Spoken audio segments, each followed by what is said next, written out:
The doors of the James Brown Arena don't swing open like ordinary doors. They part like a curtain. December 30th, 2006, Augusta, Georgia, and every camera on the aisle snaps toward the same sharp moment. Michael Jackson stepping out of daylight and into a room built for farewell. The turning point object is already waiting at the front. A podium microphone aimed at whoever dares to speak truth near the casket. Down there, under stage lights that feel almost theatrical, James Brown lies in his casket in a black jacket and gloves, a red shirt, sequined shoes, his final outfit as deliberate as any cape drop. The crowd isn't just watching a funeral. They're watching a scoreboard. The question in the room is whether the most famous student will stand up for the teacher when it counts. A gospel chord hangs in the rafters as Brown's band, the Soul Generals, keeps the music breathing the only way they know, by playing through grief. The applause that greets Michael's entrance isn't polite. It comes in waves like the room exhaling. In that aisle, the stakes aren't only mourning. The stakes are lineage. Whether black genius honors its source publicly, while the press tries to turn every gesture into a headline. 5 days earlier, December 25th, 2006, James Brown dies, and the news moves like an order across the music world. The industry rulebook snaps shut, tributes get negotiated, access gets managed, and every public tear becomes content. The same week, Harlem opens its doors at the Apollo Theater for a public farewell, a place famous for an audience that never gave anyone mercy. A private service follows, then Augusta prepares the home-going, which means security lines, press pens, and a program timed down to the minute. Another rule hovers over this funeral like stage fog: control. In American pop, control is sold as professionalism. Who gets the spotlight? Who stands closest to the casket? Who touches the microphone? At James Brown's service, that control belongs to the program and the pulpit, guarded by men with clipboards and earpieces who understand one thing: a single unscheduled moment can rewrite the entire day. Michael Jackson understands that language because it once built him and later tried to cage him. Years before this arena, he had called James Brown his greatest inspiration, crediting the footwork, the spins, the discipline, the way a scream can turn into percussion. But inspiration is also a trap. If the world insists on one king, then James becomes a footnote, and black music becomes a magic trick with no visible teacher. So the invitation to this funeral isn't just a seat with a name on it. It's a test of respect under surveillance. Michael has been mostly out of public view, and everybody knows what happens when he enters a room full of cameras. The room stops being a room and becomes a verdict. At the same time, everybody knows what happens if he doesn't come. The story writes itself anyway, and the silence becomes a weapon pointed back at him. Inside the arena, ministers and civil rights icons rotate at the podium. Reverend Al Sharpton, Reverend Jesse Jackson, voices shaped for public grief. Their words move across the same microphone that will soon be offered to anyone bold enough to carry legacy on their tongue. The program runs like a broadcast: prayer, music, testimony, applause. And still, eyes keep sliding to the entrance, because this funeral has a second plotline. Will Michael Jackson appear? And if he does, will he speak? In the days leading up to December 30th, the pressure builds through phone calls and intermediaries. Handlers, friends, security teams. Someone asks about seating and timing. Someone asks about whether the press will be held back. Someone asks the question no one says out loud: can history be controlled? A funeral can schedule a choir, but it can't schedule the way a single face in the crowd changes the meaning of the room. Outside the James Brown Arena, cameras wait the way predators wait: patient, hungry, certain. Inside, the podium microphone waits like a loaded question. And somewhere between a motorcade door and a backstage corridor, a decision tightens into steel. Michael Jackson isn't coming to blend in. He's coming to walk the aisle, stop near James Brown's casket, and put the word inspiration on the record where nobody can edit it out. The next morning, after James Brown's death, the headlines don't read like mourning. They read like ownership. December 26, 2006, and every network wants the same image.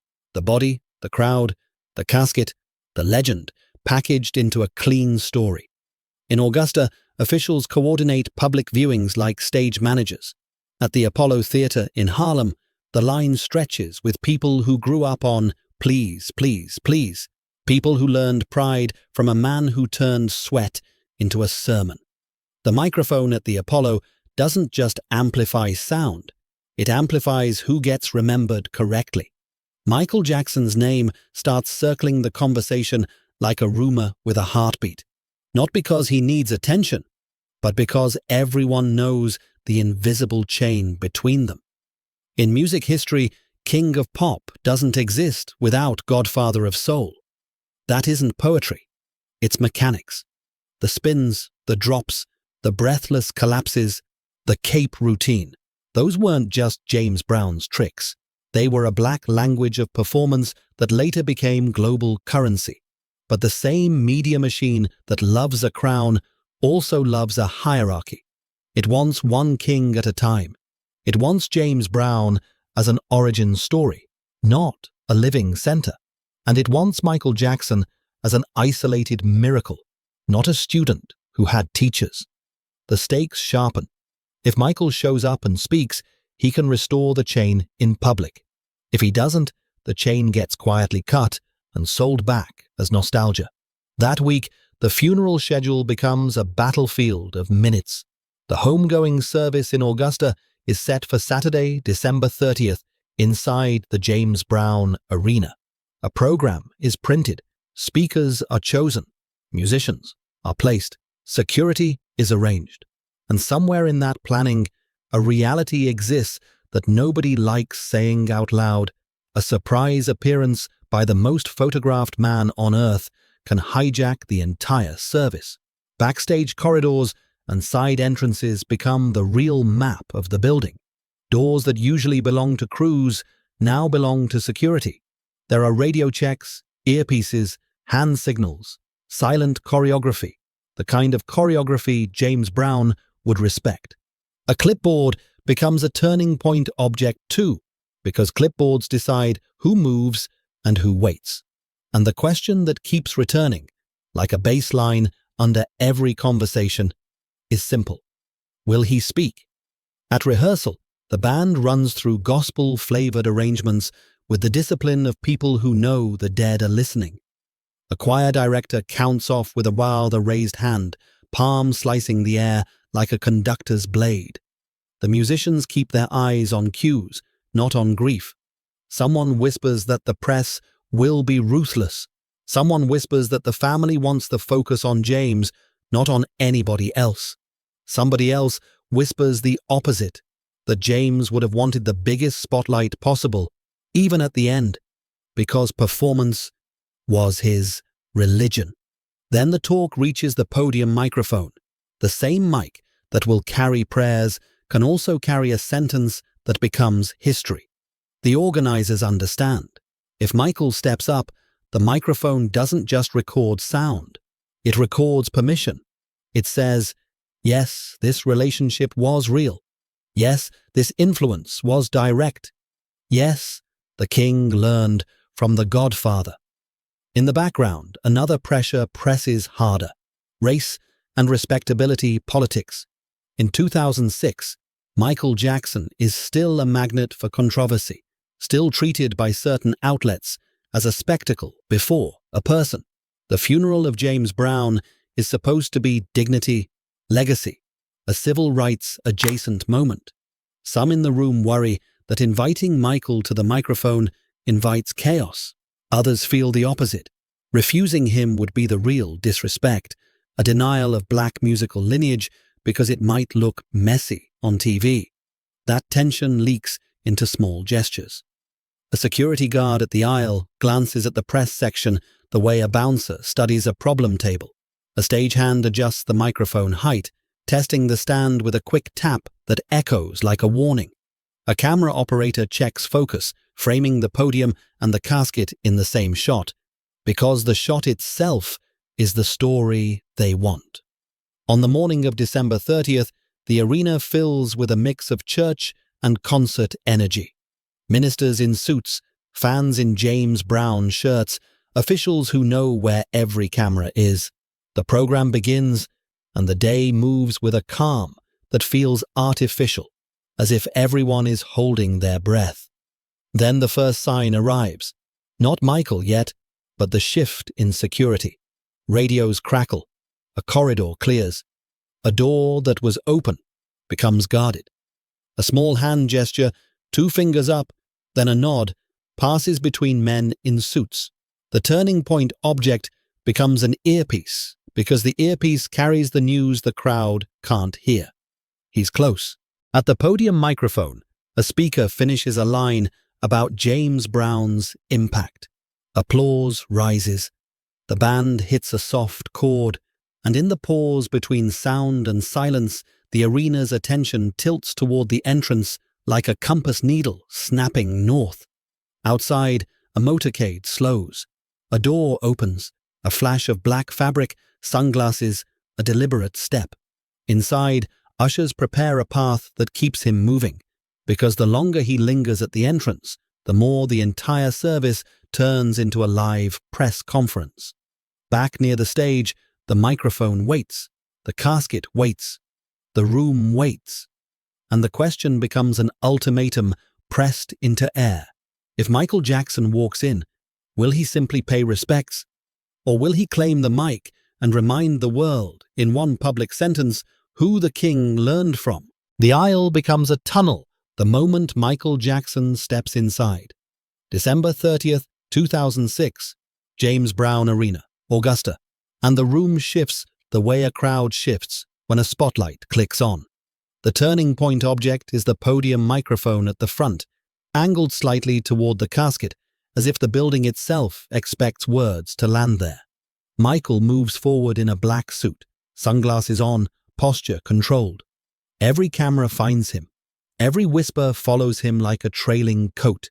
He doesn't wave like a celebrity entering a show.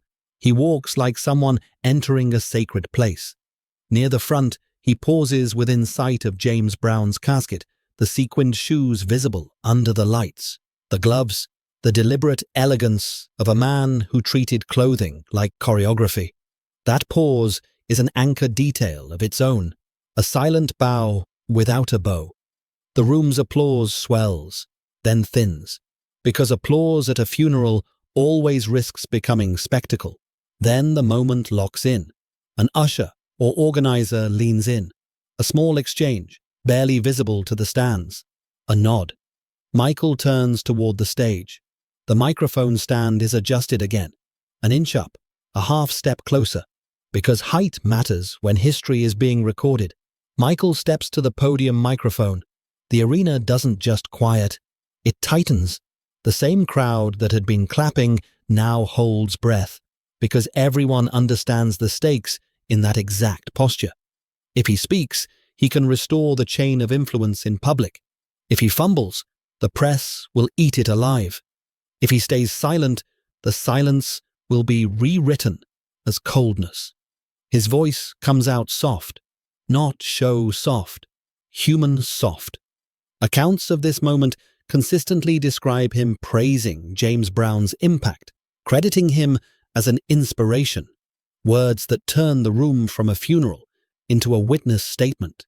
He calls James the greatest entertainer that ever lived, according to widely reported recollections of his remarks, placing Brown above the entire pantheon in a single sentence. The microphone turns that sentence into a document.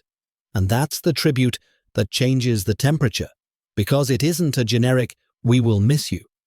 It's a public correction to the way pop history gets edited. The Godfather isn't a footnote. He's a blueprint. Michael's tribute makes the blueprint undeniable in front of ministers, family, fans, and cameras that can't pretend they didn't hear it. The reaction happens in layers. First, near the stage, a few heads nod like they've been waiting years for someone to say it plainly.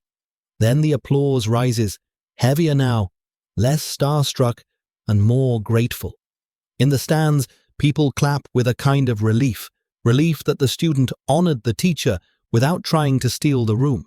Even the cameras feel different. They aren't hunting a scandal line, they're catching a lineage on tape.